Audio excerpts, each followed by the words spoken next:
The girl's body made a sickening sound when my tires hit her. The crack of her skull against the grill of my car. She was bent down, maybe tying her shoe, just low enough that I didn't see her. Right there, in front of me. Why didn't she look up?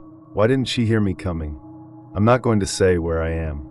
You'll figure it out soon enough when the news gets out. That's fine. I don't care anymore. But what was she doing out there? On that road, in the middle of nowhere? Just dirt and corn for miles. It's not like I wanted this. I didn't ask for it. I was in a hurry. It was raining. A sheet of fog rolled in, thick and low across the ground. 1 minute, I was looking down. The next, wham. Her body was there, twisted and broken, smeared across my grill like some goddamn nightmare I couldn't wake up from. What the fuck was I supposed to do? You think you'd handle it any better? You really believe you'd do the right thing and march her body straight to the nearest police station? It was the middle of nowhere, no witnesses, and I was just supposed to tie the manslaughter noose around my own neck. What if you weren't just driving for fun? What if the reason you were out here, on some forgotten back road, was because your car was loaded with enough weed to lock you away for 10 years? You telling me you'd risk 20, 30, 40 years rotting behind bars for this? Because some idiot decided to wander into the dark? You can speculate. Tell yourself you'd be better than me. But I know better. I lived it. And I'm not about to sit here and pretend I'm some goddamn saint. But you can't tell me it was all my fault. I stepped out, and dear God, what a fucking mess. Her arm was caught in the axle, torn clean from the socket. Blood was everywhere. Curls of auburn hair tangled in the hood, strands matted and slick with rain. Her head, Jesus, caved in, brain matter splattered across the pavement in wet clumps, and her legs pulverized beneath the tires, nothing left but ruin. I threw up. The rain came down in sheets, cold and merciless. The air smelled like a slaughterhouse, raw and metallic, thick with the stench of death. She had shit herself. I could smell that too. Zinc and copper clung to the air, the bite of blood thick on my tongue. There was that sharp ozone tang too, thunder rolling somewhere far off, low and distant like a warning. Then I got to work, yanking flesh free from the axle, every pull slick and nauseating. A fist-sized dent cratered the grill, but all I could see was the blood. Every drop the rain washed away seemed to summon 10 more, oozing relentlessly from her shattered skull. And then I heard it, agonal breathing, that weak, rattling snore of a body too stubborn to die just yet, a thin whistle from her lungs, like her tongue was jammed in the back of her throat. She was alive, dying, but still somehow clinging to life. By the time I had her stowed away in the trunk, she had stopped breathing altogether. I found her backpack lying 10 feet from the road, flung out like some sad afterthought. I tried to gather her teeth. God, I think I missed a few. I tossed what was left of her arm in after her, dragging it free from the wheel well, what little remained of it. And as I drove back home, all I could feel was panic clawing at my throat. If I got pulled over, I'd say I hit a deer. That was the plan. The dent in the hood, the blood, a deer. Nothing more. When I got home and opened the trunk, I knew something was wrong. Her body had shifted. I told myself it was just the drive, bumps in the road, gravity doing its work. But then I saw her face. Her eyelids were open. One eye bloodshot, red spiderwebs spread across the sclera like cracks in glass. Blood trickled from her broken nose, down the loose folds of her scalp. Her jaw hung wrong, split maybe somewhere below the incisors. And those eyes. God help me. I stared into them, watched as they centered on me, pupils dilated, locking on like she was still there. And in that moment, I swear to Christ, she smiled. Those eyes, transfixing, haunting, her broken jaw and all, she was smiling at me. Smiling like the fucking Cheshire Cat after someone took a baseball bat to its smug, grinning face. I slammed the trunk shut, hard enough to make the whole car shudder. My heart thundered in my chest, hooves pounding, relentless. Every beat was pain, sharp and jabbing, like my ribs were trying to split open. My pulse kicked wild in my throat, palpitations firing off like I was about to drop dead from a heart attack. I live alone, always have. The house, an old 80s era colonial, was left to me after my parents died. Most homes nowadays don't come with a dirt floor crawl space in the basement, but mine does. And really, where the hell else was I supposed to put her? I don't get visitors. I keep to myself. Reclusive, they'd call it. I work the toll booth during the day. That's it. No friends dropping by, no neighbors sticking their noses in. But I didn't have the guts to cut her apart, to hack her into manageable pieces and toss them into some river miles away. That felt like crossing a line. Dismemberment. Desecration. Though really, considering everything I had already done, would it have even mattered anymore? I dug deep, 6 feet down, maybe deeper, wrapped her in a blue tarp, thick and plastic, and shoved her into the hole. But the smell. God, the smell hit me harder than anything else. It wasn't just death. It was wrong. Sharp ammonia, like rancid cat piss, mixed with the stench of sulfur. Rotten eggs cracking open in the sun. Spoiled milk curdling in the back of your throat.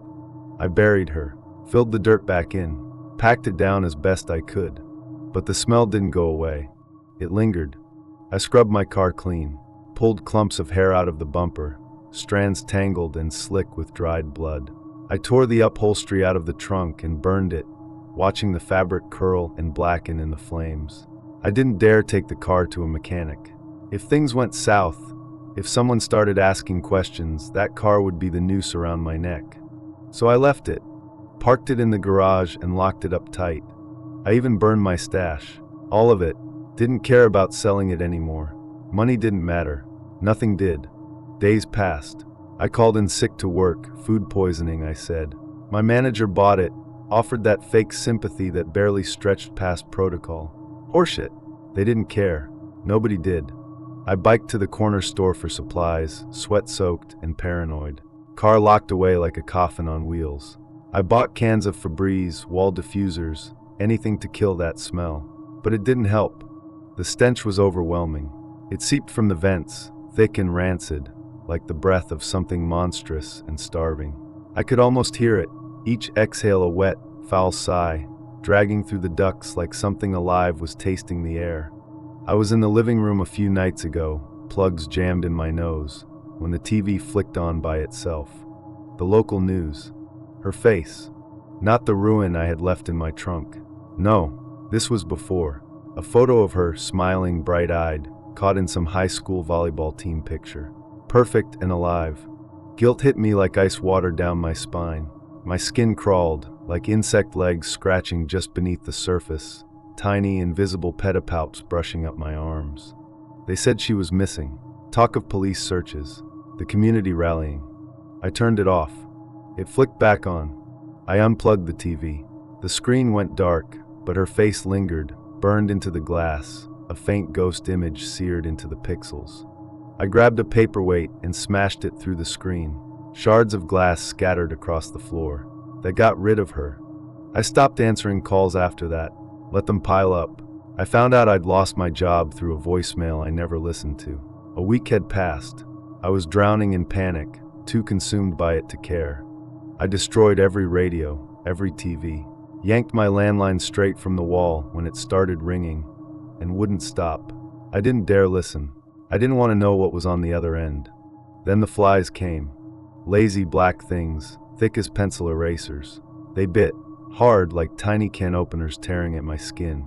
They gathered on the windowsills, piled high in sticky black drifts, their brittle corpses crunching underfoot. And still the smell lingered. I was taking a shower when I first heard the tapping behind the wall. At first, I told myself it was just the pipes adjusting, nothing unusual. Houses creak and groan all the time. But then came the scuffling. Something dragging, slow and deliberate, like a predator pulling along its kill. My mind betrayed me then. I imagined her shattered legs, bent at impossible angles, trailing behind her like the slug-slick remnants of something that should have stayed dead. The sounds didn't stop. The tapping, the dragging, always there, always closer. Late at night, above my bed, circling like a shark beneath the waves. Dust trickled down from the ceiling, forming neat little pyramids on my sheets. It followed me from room to room.